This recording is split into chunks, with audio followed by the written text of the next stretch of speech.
Good morning my dear friends. आज की इस क्लास में बेटा हमको बात करना है क्लास 12 हिंदी के उस पेपर की जो 2027 के लिए मोस्ट इम्पॉर्टेंट है कि आपको हिंदी में किस तरह से तैयारी करनी चाहिए कि आप हिंदी में 100 मार्क्स ला सकें। तो आज इस वीडियो में जैसा कि आपको पता है बेटा कि आपका हिंदी का पेपर दो खंडों में पूछा जाता है। एक होता है बेटा खंड का और एक होता है खंड खा।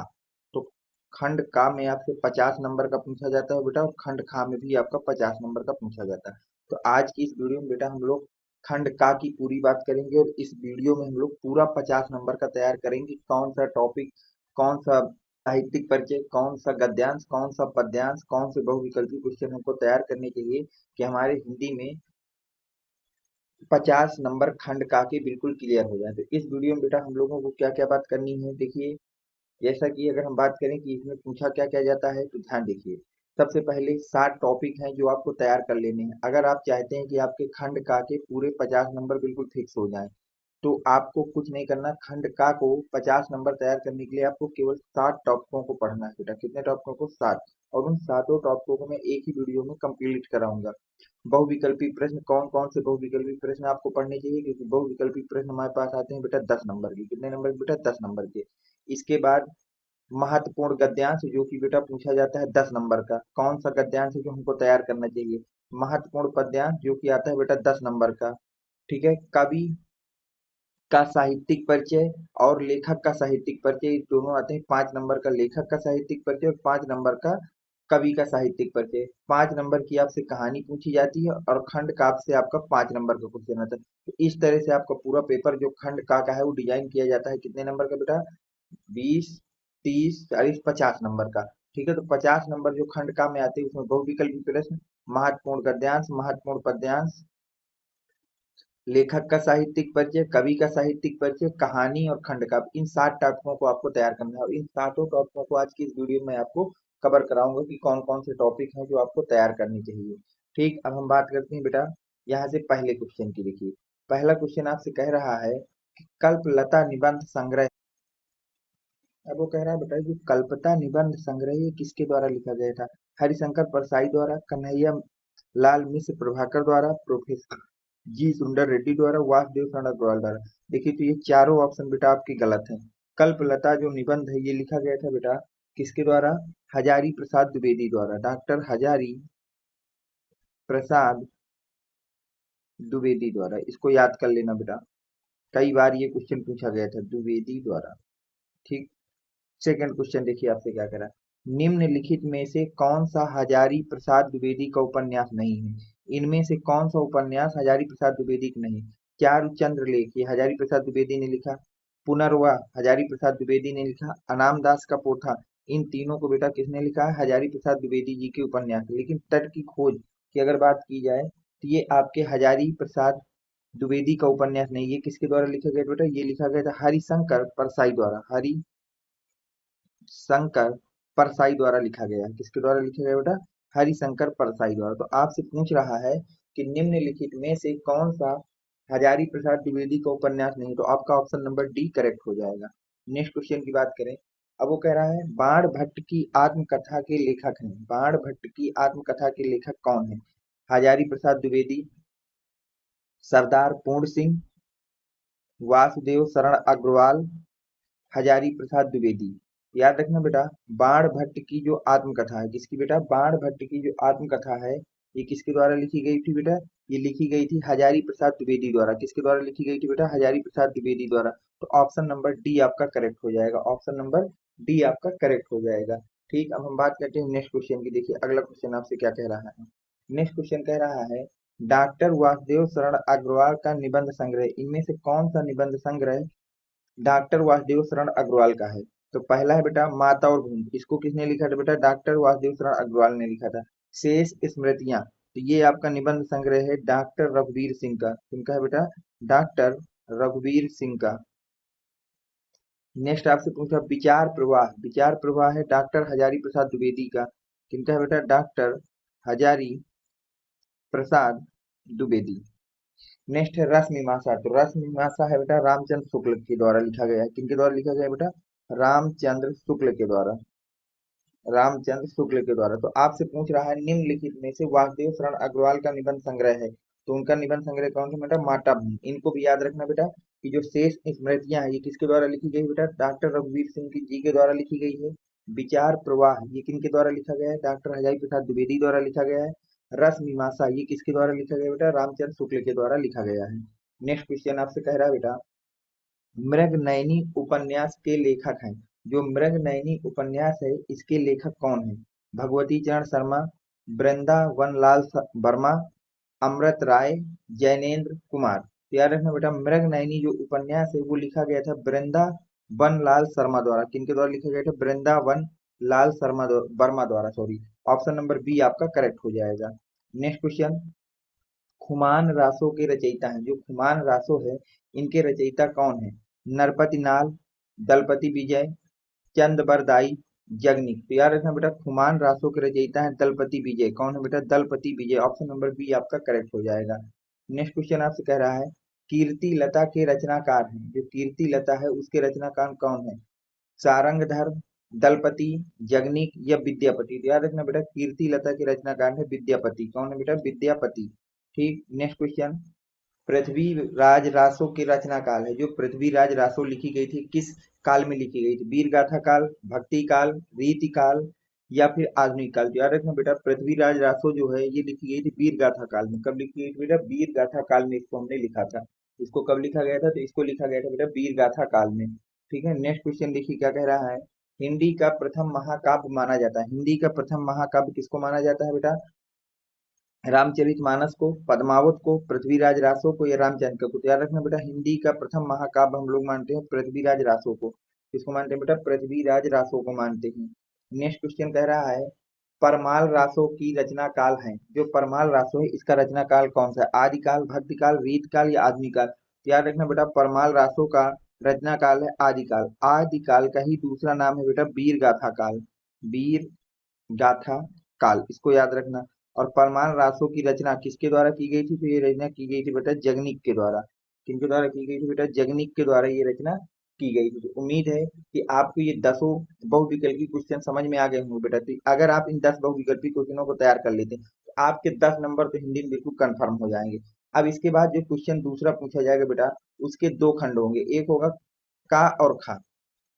तो का में आपको बेटा दो गद्यांश दिए जाएंगे और दोनों में 5-5 क्वेश्चन होंगे। उनमें से किसी एक गद्यांश के पांचों क्वेश्चनों का आपका आंसर देना होगा, 10 नंबर का ये होगा। खा में दो पद्यांश दिए जाएंगे, दोनों में 5-5 क्वेश्चन दिए जाएंगे। किसी एक पद्यांश को करना होगा जिसके आपको 10 नंबर दिए जाएंगे। कितने नंबर दिए जाएंगे बेटा? 10 नंबर दिए जाएंगे। तो हम लोग बात करते हैं गद्यांश की सबसे पहले। अब देखिए हमारा एक गद्यांश दिया गया है, इसको पढ़िए क्या कह रहा है। अद्भुत है मेरा यह मित्र, उसके पास दोषों का केटलाक है। मैंने सोचा कि जब वह हर परिचित की निंदा कर रहा है तो क्यों ना मैं लगे हाथ विरोधियों की गत इसके हाथों से करा लूं। मैं अपने विरोधियों का नाम लेता गया और वह उन्हें निंदा की तलवार से काटता चला।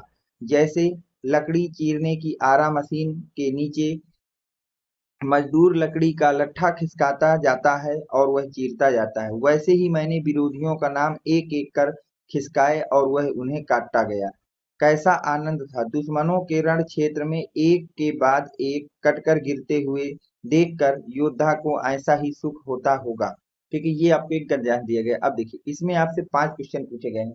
पहला क्वेश्चन कह रहा है बेटा उपरयुक्त पद गद्यांश के पाठ और लेखक का नाम। इस क्वेश्चन के 2 नंबर आपको दिए जाएंगे बेटा। अगला है रेखांकित अंश की व्याख्या। ये जितना ये जिसके नीचे अंडरलाइन है इतने की आपको करालू तक, कहाँ तक बेटा? करालू तक इसकी आपको व्याख्या कर देना है। ठीक है। नेक्स्ट है लेखक ने किसका उदाहरण आरा मशीन से दिया है। ये सब 2-2 नंबर के क्वेश्चन होते हैं बेटा। अगला क्वेश्चन आपसे कह रहा है लेखक ने अपने विरोधियों की गति किसके हाथों कराने का विचार किया। जो लेखक है वो अपने विरोधियों की गति किसके हाथों से कराने का विचार किया था। नेक्स्ट, योद्धा को क्या देखकर निंदक के जैसा ही सुख प्राप्त होता है। देखिए पहला क्वेश्चन हम करते हैं कि उपरयुक्त गद्यांश के पाठ और लेखक का नाम लिखिए।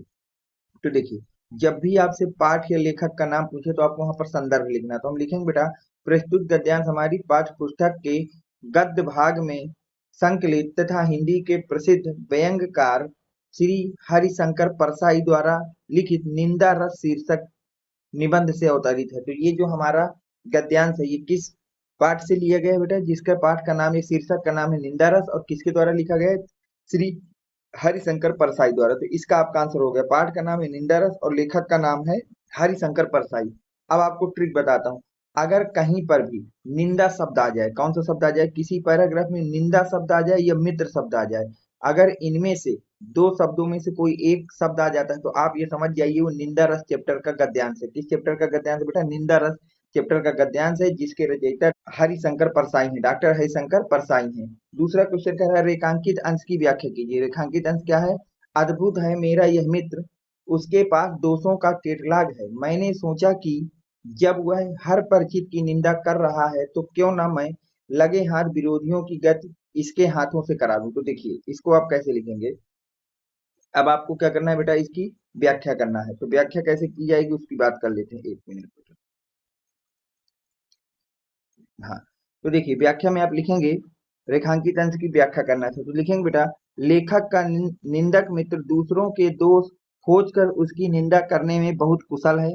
लेखक सोचता है कि जब उसका मित्र हर परिचित की निंदा कर सकता है तो क्यों न अपने विरोधियों के दोष भी उसी से कहलवा लिए जाएं। इसलिए लेखक अपने विरोधियों का नाम एक एक करके बताता जाता है और उसका मित्र उसकी निंदा करता जाता है। लेखक को इसमें बहुत आनंद मिलता है। बस इतना आपको लिख देना था। अगला क्वेश्चन था बेटा, लेखक ने किसका उदाहरण आरा मशीन से दिया है? तो लिखेंगे बेटा, लेखक ने निंदक मित्र का उदाहरण आरा मशीन से दिया है। तो लेखक ने किसका उदाहरण आरा मशीन से दिया है? तो निंदक मित्र का दिया है। अगला क्वेश्चन है बेटा, लेखक ने अपने विरोधियों की गति किसके हाथ कराने का विचार किया? तो लेखक ने अपने विरोधियों की गति अपने निंदक मित्र के हाथों कराने का विचार किया। अगला क्वेश्चन पूछा गया है, योद्धा को क्या देखकर निंदक के जैसा ही सुख प्राप्त होता होगा? तो लिखेंगे बेटा, योद्धा को रण क्षेत्र में अपने दुश्मनों को एक एक करके कटकर गिरते हुए देखकर जैसे सुख मिलता है वैसा ही सुख निंदक को दूसरे की निंदा करके मिलता है। ठीक है, ये आपके पांचों क्वेश्चन हो गए। मोस्ट इंपॉर्टेंट बेटा ये गद्यांश, इसको आप तैयार ही कर लीजिएगा बिल्कुल 100%। अब देखिए इसके बाद, ठीक है, अगला क्वेश्चन बेटा आपसे 10 नंबर का पूछा जाएगा पद्यांश का। किसका पूछा जाएगा बेटा? पद्यांश का, जिसमें आपसे 5 क्वेश्चन पूछे जाएंगे और पांचों क्वेश्चन बेटा 2-2 नंबर के होंगे। ठीक है, पहले देखिए पद्यांश दिया क्या गया है। जाते जाते अगर पथ में क्लांत कोई दिखावे तो जाके सनिकट उसकी क्लांतियों को मिटाना, धीरे धीरे परस करके गत उपाप खोना, संदेह के से श्रमित जन के हर्षितों सा बनना, लज्जाशील पथिक महिला जो कहीं छवि आवे, होने देना विकृत वसना, तो ना तू सुंदरी को जो थोड़ी भी श्रमिक वह हो गोद ले शांति खोना, होठों को भी कमल मुख की मलिनताएं मिटाना। ये आपको एक पद्यांश दिया गया बेटा। अब देखिए इसमें क्वेश्चन कौन कौन से पूछे गए हैं। पहला क्वेश्चन आपसे पूछा गया है, उपर्युक्त पद्यांश के शीर्षक और कवि का नाम लिखना है। ठीक है, ये क्वेश्चन है 2 नंबर का। तो देखिए इसका आंसर आप कैसे लिखेंगे। प्रस्तुत पद्यांश महाकवि अयोध्या सिंह उपाध्याय हरिओम द्वारा रचित प्रिय प्रवास से हमारी पाठ्य पुस्तक पद्य भाग में संकलित पवन दूत का शीर्षक काव्यांश से उद्धृत है। तो इसका शीर्षक है पवन दूत का, और किसके द्वारा लिखा गया है? लिखा है अयोध्या सिंह उपाध्याय के द्वारा लिखा गया है। अगला क्वेश्चन है रेखांकित अंश की व्याख्या कीजिए। देखिए रेखांकित अंश क्या है? धीरे धीरे परस करे से लेकर कहा सा बनना। तो देखिए इसकी आप व्याख्या कैसे करेंगे बेटा? रेखांकित अंश की व्याख्या, राधिका पवन दूतका से कहती है कि जाते जाते यदि मार्ग में तुझे कोई थका हुआ व्यक्ति दिखाई दे तो तू धीरे धीरे उसके शरीर को स्पर्श करते हुए उसके शारीरिक ताप को दूर करना और अपनी सुगंध से उस व्यक्ति का मन प्रसन्न कर देना। ठीक, अब नेक्स्ट क्वेश्चन देखिए इसमें क्या पूछा गया है। ये तो हो गए 2 क्वेश्चन। ठीक है, 2 नंबर ये हो गए। अब पूछा जा रहा है, राधा पवन को क्लांत व्यक्तियों के संबंध में क्या समझाती? अगला क्वेश्चन फिर 2 नंबर का है। तो इसका आंसर आप कैसे लिखेंगे? राधा पवन दूतका को क्लांत व्यक्तियों का दुख दूर करने और उनके शरीर की गर्मी को दूर करने और अपनी सुगंध से उनका मन हर्षित करने के संबंध में समझाती है। अगला क्वेश्चन देखिए आपसे पूछा गया है, राधा ने पवन को पथिक महिला के साथ कैसा व्यवहार करने का निवेदन किया? कि जो राधा जी हैं वो पवन से पथिक में, अगर पथ में उनको जाते समय कोई महिला मिले तो उनके साथ कैसा व्यवहार करने का निवेदन करती हैं। तो हम लिखेंगे बेटा, राधा ने पवन को पथिक महिला के संबंध में निर्देश देते हुए कहा कि वह उस लज्जाशील महिला के वस्त्रों को ना उड़ाए, अपनी गोद में लेकर उसकी थकावट दूर करे और उसके होठों व कमल जैसे मुख की मलिनता को अपनी शीतलता से दूर करे। ठीक है, ये हो गया क्वेश्चन का आंसर, 2 नंबर इसके हो गए आपके।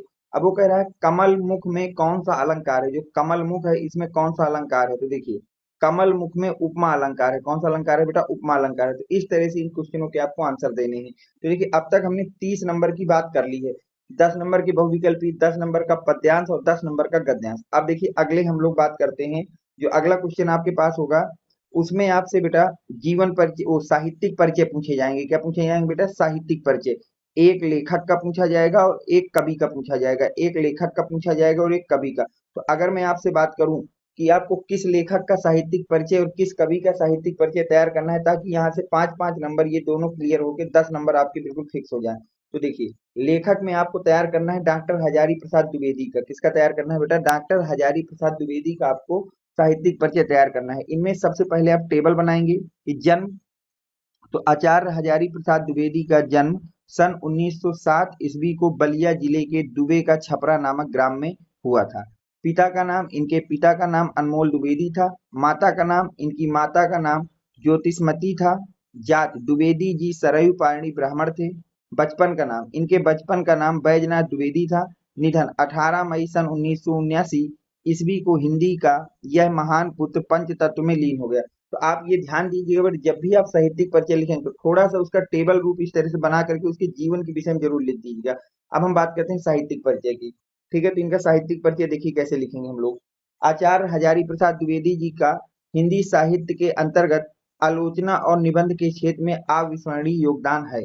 इन्होंने सन 1930 ईस्वी से काशी हिंदू विश्वविद्यालय में ज्योतिषाचार्य की उपाधि तथा 1949 ईस्वी में लखनऊ विश्वविद्यालय से डीलिट की उपाधि प्राप्त की। कई विभागों के अध्यक्ष एवं प्रमुख भी ये रहे। अगर हम इनकी प्रमुख कृतियों की बात की जाए तो आलोचनात्मक कृतियां थी इनके पास बेटा, हिंदी साहित्य की भूमिका, कबीर, नाथ संप्रदाय, सर साहित्य, प्राचीन भारत का कालात्मक विनोद। अगर हम उपन्यास की बात करें तो उपन्यास है बेटा पुनर्वा, चारूचंद्र लेख, बाण भट्ट की आत्मकथा, अनामदास का पोथा। और अगर मैं बात करता हूँ बेटा निबंध संग्रह की, तो इनके महत्वपूर्ण निबंध संग्रह है बेटा विचार प्रवाह, कल्पलता, विचार और वितर्क, अशोक के फूल। तो ये इनकी, इतना आपको साहित्यिक परिचय में लिख देना होता है बेटा। अगर इतना आपने लिख दिया तो आपके 5 नंबर कवि लेखक के साहित्यिक परिचय कंफर्म हो गए। अब कवि में अगर मैं बात करूं तो आपको महादेवी वर्मा का साहित्यिक परिचय याद कर लेना है। केवल किसका तैयार कर लेना बेटा, महादेवी वर्मा का। तो देखिए अगर मैं महादेवी वर्मा के साहित्यिक परिचय की बात करूं तो अगर इनकी जन्म की बात की जाए तो पीड़ा की गायिका अथवा आधुनिक युग की मीरा के नाम से विख्यात श्रीमती महादेवी वर्मा का जन्म सन 1907 ईस्वी में होलिका दहन के दिन उत्तर प्रदेश के फर्रुखाबाद में हुआ था। माता का नाम हेमरानी जी एक साधारण कवित्री थी। विवाह की अगर बात की जाए तो 9 वर्ष की अल्प आयु में इनका विवाह स्वरूप नारायण वर्मा से हो गया था। मृत महादेवी वर्मा का स्वर्गवास 80 वर्ष की उम्र में 11 सितंबर 1987 ईस्वी में हो गया था। इनका स्वर्गवास 80 की उम्र में हुआ था। अब अगर मैं बात करता हूँ बेटा साहित्यिक परिचय की, किसकी बात कर रहा हूँ बेटा, साहित्यिक परिचय की, तो महादेवी वर्मा मैट्रिक पास करने के बाद ही काव्य रचना करने लगी थी। इनकी रचनाओं के 2 प्रमुख अंग थे, करुणा एवं भावुकता। इनके द्वारा रचित काव्य में रहस्य और वेदना एवं सूक्ष्म अनुभूतियों के भाव भी प्रकट होते हैं। इनकी रचनाएं सर्वप्रथम चांद नामक पत्रिका में प्रकाशित हुई, और जो इनकी रचनाएं थी वो सर्वप्रथम बेटा चांद नामक पत्रिका में प्रकाशित हुई थी। इसके पश्चात इन्होंने एक प्रसिद्ध कवित्री के रूप में प्रसिद्धि प्राप्त की। इनकी काव्यात्मक प्रतिभा के लिए इन्हें सेक्सरिया तथा मंगला प्रसाद पुरस्कारों से भी सम्मानित किया गया था। तो इनकी जो काव्य की प्रतिभा थी उसको देखते हुए इनको बेटा सेक्सरिया तथा मंगला प्रसाद पुरस्कार से भी इनको सम्मानित किया गया था। सन 1983 ईस्वी में इन्हें ज्ञानपीठ पुरस्कार भी मिला था, और इनको सन 1983 ईस्वी में बेटा कौन सा पुरस्कार मिला था, ज्ञानपीठ पुरस्कार भी दिया गया था। और इसी वर्ष इन्हें उत्तर प्रदेश सरकार की ओर से भारत भारती पुरस्कार भी दिया गया था। कब बेटा, 1983 ईस्वी में।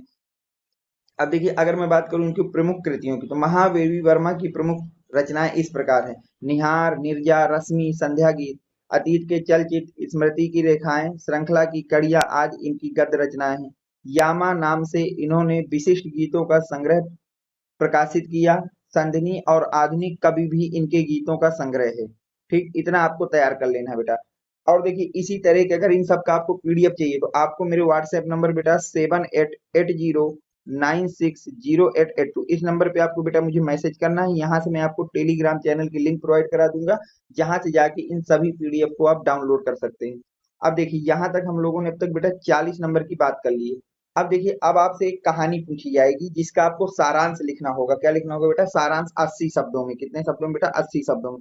तो अगर मैं कहानी की बात करूं तो आपको सिर्फ पंच लाइट कहानी का सारांश तैयार कर लेना है, जो कि 5 नंबर का हर साल बोर्ड पेपर में पूछा जाता है। देखिए उसको कैसे आप लिखेंगे। पंच लाइट रेणु जी की आंचलिक कहानी है। कहानी में बिहार के एक पिछड़े गांव के परिवेश का सुंदर चित्रण प्रस्तुत किया गया है। महतो टोली में अशिक्षित लोग रहते हैं। जो उस गांव की महतो टोली है वहां उस टोली में बेटा अशिक्षित लोग रहते हैं, जिन्होंने रामनवमी के मेले में पेट्रोमैक्स खरीदा, जिसे वो पंच लाइट। और वो महटे टोली के जो अशिक्षित लोग हैं उन्होंने रामनवमी के मेले में एक पेट्रोमैक्स खरीदते हैं, जिनको वो लोग पेट्रोमैक्स ना कह के क्या कहते हैं बेटा? पंच लाइट कहते हैं। पंच लाइट को ये सीधे साधे लोग सम्मान की चीज समझते हैं, और ये जो सीधे साधे अशिक्षित लोग थे ये पंच लाइट को अपने सम्मान की चीज समझते थे। अगर ये हमारे पास रहेगा तो समाज में हमारा सम्मान बढ़ेगा। देख रखते थे। देखने के लिए टोली के सभी बालक, औरतें और मर्द इकट्ठे हुए। जो पंच लाइट उन्होंने रामनवमी के मेले से खरीदा उसको देखने के लिए टोली के सभी बालक, औरतें और मर्द इकट्ठे हो जाते हैं। सरदार अपनी पत्नी को आदेश देता है कि शुभ कार्य को करने से पहले वह पूजा पाठ का प्रबंध कर ले। सभी उत्साहित हैं, परंतु समस्या उठती है कि पंच लाइट जलाएगा कौन। अब उस पंच लाइट को देखने के लिए, जलाने के लिए सभी लोग उत्सुक हैं, चाहे वो बच्चे हों, बूढ़े हों, मर्द हों, औरत हों। लेकिन अब समस्या ये आ जाती है कि इस पंच लाइट को जलाएगा कौन। सीधे साधे लोग पेट्रोमैक्स को जलाना भी नहीं जानते। इस टोली में गोधन नाम का एक युवक है। महतो टोली में एक गोधन नाम का लड़का रहता है, और वह गांव सुनरी नहीं है, सॉरी ये गलत लिख गया है, इसको मुनरी कर लेना। मुनरी किससे बेटा प्रेम करता है? मुनरी नामक एक युवती से प्रेम करता है। किससे प्रेम करता है बेटा? मुनरी नामक एक युवती से प्रेम करता है। मुनरी की माँ ने पंचों से गोधन की शिकायत की थी, और इस शिकायत को उन्होंने क्या किया था, जो मुनरी की माँ थी, इस बात को उनको पता चल गया था कि गोधन उनकी लड़की से प्रेम करता है, तो उन्होंने पंचों से शिकायत की थी कि वह उसके घर के सामने से गाना गाता हुआ निकलता है। इस कारण पंचों ने उसे बिरादरी से निकाल रखा था। सुंदरी को पता था कि गोधन पंच लाइट जला सकता है, और वह बड़ी चतुराई से यह बात पंचों तक पहुंचा देती है। पंच गोधन को पुनः बिरादरी में लेते ही वह पंच लाइट को जला देता है। मुनरी की माँ गुलरी काफी प्रसन्न होकर गोधन को शाम के भोजन का निमंत्रण देती है, और जो मुनरी की माँ गुलरी होती है वो काफी खुश हो जाती है जब वो पंच लाइट को जला देता है, और वो क्या करती, गोधन को निमंत्रण दे देती शाम के भोजन के लिए। पंच भी अति उत्साहित होकर गोधन को कह देते हैं, तुम्हारा सात खून माफ, खूब गाओ सलीमा का गाना। पंच लाइट की रोशनी में लोग भजन कीर्तन करते हैं तो उत्सव मनाते हैं। कहानी का कथानक सजीव, सीधे साधे अनपढ़ लोगों की संवेदनाओं को वाणी देने में रेणु जी समर्थ रहे। इस कहानी में आंचलिक जीवन का सजीव झांकी प्रस्तुत की गई है। बस इतना आपको लिख देना बेटा। इस तरह से जितनी भी मैंने चीजें इस वीडियो में बताई, अगर आपने इनको तैयार कर लिया तो ये आप फिक्स मान लीजिए। अब रही बात बेटा 5 नंबर के खंड काव्य की, तो ये हर एक जिला में बेटा अलग अलग चलता है, तो उसको मेरे कराने का कोई मतलब नहीं है, क्योंकि हर एक जिले में खंड काव्य अलग अलग होते हैं। तो अपने जिले के अनुसार जो भी खंड काव्य हो उसको तैयार कर लेना बेटा। तो इस तरह से आपके बेटा 50 नंबर बिल्कुल फिक्स हो गए। और अगर आपको वीडियो पसंद आया हो तो वीडियो को लाइक करें, चैनल को सब्सक्राइब करें। Thanks for watching, next video coming soon.